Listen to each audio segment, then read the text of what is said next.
Okay, we have author Obsession here. She's going to be talking about her latest books, her old books, everything in between. Hi, how you doing? Say hi to the people. Hello, everybody. Okay, so how do you want to start this off first? Do we want to get straight into talking about your books? Do you want to talk about your website? We can go wherever you want. We can talk about books. Okay. And what book do you want to talk about right now? Let's let the audience know so you can get them new readers in. Okay, I have a trilogy out right now called Love Ain't Shit. The first book in the trilogy is called Cracked. Mm-hmm. There's this wife named Erica. She's married to this man named Dominique. Dominique is a serial cheater. Not one, not two, but three of his mistresses come to their home with their bags ready to move in. Oh God. Alrighty. So, it goes down in that book. It takes her a while to stop being obedient and just taking it until she basically snaps. It's a lot of lessons in that book. If you're not that woman, a woman like that just takes a little bit more than what she should. Mm-hmm. So, yeah, and, it's about not people letting things build instead of what they call it, nipping it in the bud. Mm-hmm. Because when you let it build and then act out, it can be catastrophic. So, that's that book. The second book is called Secrets in His Closet. Mm-hmm. All three books are connected by a character. So you really don't have to read them in order, but if you want to know where this character came from, you have to, of course, read the book before that book. So the second book is Secrets in His Closet. It's about a gay male. He has a one-night stand with this man. He falls for him. They start hanging out and having more sexual encounters. And the guy that he falls for tells him, okay, I love you. I want to marry you. But in order for me to marry you, you have to change into a woman. What? So, yeah. So while he's going through all these changes, he starts finding out all these different secrets about this man. And it's the things he find out, what he discovered and everything is crazy. It's crazy. So the third and final book is called The Final Lie. It's about a husband named Knox. Knox is the ideal man. He's a provider, a protector, romantic, comes straight home from work, spoils you, everything. But his wife, Stacia, she's a slut bucket. She can't stop cheating. But he's trying to love her throughout. What she doesn't know is he knows about every rendezvous she's had because he stalks her whenever she leaves the house. Wow. So he knows with who, where, everything. But, the next time, the next lie is the most despicable lie to him. And it just flips a switch. So he's like, okay, I have to get rid of her. Like, literally, she has to go. So it's leading up to that tragic point. You're reading everything that's leading up to that tragic moment of him taking her out, basically. So, I just wanted to do something different. Everybody write love stories with the happy endings. I got a couple of low reviews because it wasn't a happy ending. But truth be told, we know that one person that falls for a one-night stand. We know that one woman that constantly stay with a cheating man. We know that one, we have that one friend that has a good man and she just treat him like crap. And we like, okay, we can't find a man like that to save our lives. You know what I'm saying? So Exactly. I mean, so that's that trilogy. Well, first of all, wow. Okay. Second of all, I love how you didn't just write the series with like the same character and from the first book this plot and then you edged on from that into the next book. I love how you developed a character in each book and then you based the next book off of that character. That's brilliant. I love series like that because that brings you're so welcome because that brings in more readers like, wow, it's not just like the same dragged on type of series. You're getting more out of it. And what else I noticed about the covers with the series, I love how each cover has like the face isn't really shown and like the mouth is covered. Like from the first book, you can't see his face and you just see the body. Like, okay, let me grab this book. This seems interesting. You're like, okay, wow. The next book, you have the face is covered up and like he's hushed. And then the third book, that's why I'm so baffled because that cover right there, I love it. How you show the face. A lot of people didn't like that cover. Well, I love it. Thank you, I do too. Because I'm a graphic designer. Okay. That right there is something I will put together for somebody because it's different. I love the difference of it. Each book has something different to it. Like it has a different character storyline to it. That's the only similarity, the only thing is the face. Mm-hmm. Exactly. But like, so yeah, that's what I'm going for. I'm glad, people got it. Like that's important to me. Because you read so many, you go on Amazon and see so many books, the cover doesn't match the title. The cover doesn't even match the story. The synopsis doesn't even match the story. You like, I feel bamboozled because the synopsis says A, B, and C, but I'm reading the story and it's not anything like that, And then they have these cover models, like, their character might be dark-skinned, but the cover model is light-skinned. Like, I'm not trying to be petty, but that's just me. I try to make my cover and my synopsis match as closely as possible to the story, so. And one thing I like what you said about that, how, like, the same cover, like, everybody has, or, like, it just doesn't match the book. And that's basically like you're clickbaiting.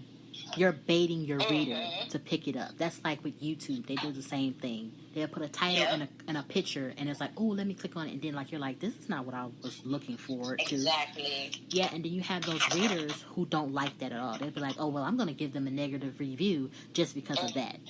Mm-hmm. Exactly. So, do you have any new books coming out soon? I do. I'm actually working on 3 other books. I write erotica as well. I'm working on a book called, it's going to be a short story. It's called Den in My Halo. It's about a pastor's wife who, she's a freak, and she's been trying to contain it, but she's not going to be able to contain it once her husband brother gets out of jail and he stays with them. Oh, so Lord. She has a secret. She likes to, sneak into the strip club in disguise and, get her rocks off, and stuff like that. So it's called Den in My Halo. And then I'm working on another book. I'm going to reveal the title and the cover next week. It's Ooh, okay, nice. Yeah. It's like, I don't want to call it a hood romance. I kind of feel like it's a romance with just like some hood people in it or something. Because I don't want to read. It's like an urban romance. This is like my first time writing a book like that, so it's a little nerve-wracking. But I'm different. It's not going to be the same, drug lord, he's found a girl and, all that. No, it's not that. It has some of those elements, but it has a twist. It has a spin to it. So, yeah. So I'm working on a couple of things. Wow. Oh, wait a minute. First of all, I'm on the website right now. Everybody can go. You guys can go to her website, theobsession.com, to see where you get her books and everything like that. First of all, this cover, Dent in My Halo, this is... Lord. You like it? Yes, I love it. It's like... Thank you. You're welcome. When I first seen it, I was like, how can I determine what this book is about to be about without a synopsis? And I was like, maybe it's like the pastor fell off, or like a daughter or something. I was like, have so many like questions that makes me want to read the book. So like, I love how you got the cover done, because that like goes so perfect. I was like, so like, what is about to be in this book? And then the fact that it's a short story, I like short stories. I love short stories. Because you could do so much with a short story. You can make like a whole mini series with a whole short story, and it like can go together so perfectly. Yeah, readers are starting to be more accepting of that. At first, they wasn't trying to hear that. You would see so many reviews. Oh, you could have just combined this in one book. But it's a lot of readers coming out saying they tired of reading 300, 400-page books. So a 100-page book is nice, you know, as long as you know you're not trying to charge $9.99 for a 100-page book. They starting to be more accepting. Yeah. And you know, I'm a writer myself, and I can't help but write a long book. It's like it's in me to write a long book, even though I have written short stories, you know, when I first started off, anything like that. But it's just like I couldn't just do it. I just had to do like a long story or like a series. But actually, I'm starting to get out of that. And with my publishing company, they're doing like a whole short story in one book. So I had to hop on that because, you know, I was like, I got to do this. Like, I got to try something different. So I love that this is going to be a short story because it's going to be a lot in it. And it's not going to be, like, dragged on. You're going to get, like, right to the action. Right. Like, you're going to draw in readers. And listen, like, honey, my patience is, like, shorter than my edges, okay? It's like I can't, you know, like, I was, this book I'm writing, the romance, I swear, I made it up in my mind. It was going to be 35, 40K. Honey, this book is almost 60K. I don't know how that happened. I'm not a fan of writing short books. Yeah, I have a 50, 55K. I have a couple of those, but my sweet spot, comfortable space is, you know, novelettes or novellas, you know, short stories. But novels, they're just not my thing. Because I'm not long-winded, you know. If you read my work, I get to the point, you know. So, yeah. Okay, so what about poetry? Are you into that? Yes. See, yes, I knew it. I just knew it. I am. I used to perform erotic poetry. But I write other stuff too, not just not just erotica. Yeah, I definitely see on your page that you're writing more than that, and that's very diverse because I blog too. So so that's awesome that you're an author that can write just more than one genre. Like that's so. Are you gonna like try to explore other genres, maybe like paranormal or something like that? Yes, but I want it to be all under the romance umbrella. So, you know, you have paranormal romance, erotica romance, dramatic romantic dramas, romantic comedies. I have a romantic comedy actually called Unhooked. Everything I do, I want it to be like under romance. I can't see myself writing historical romance. It's just something about that. Yeah, like, I could. That's because all the research and everything you have to do. I'm just not. I don't think I'm gonna have to be able to sit down and do all that research and everything for that. So. Yeah, that is awesome. So, like, when exactly did you start writing? I was challenged to write one chapter back in 2011. You know, because I was like, I've been a poet since I was 7 years old. I was like, I can't see myself writing anything else. This poetry is my life. And this other author said, Obsession, you can do it. I challenge you to write one chapter. So I wrote one chapter, and then I just couldn't stop, and that book turned into my very first book called Climatic Successions.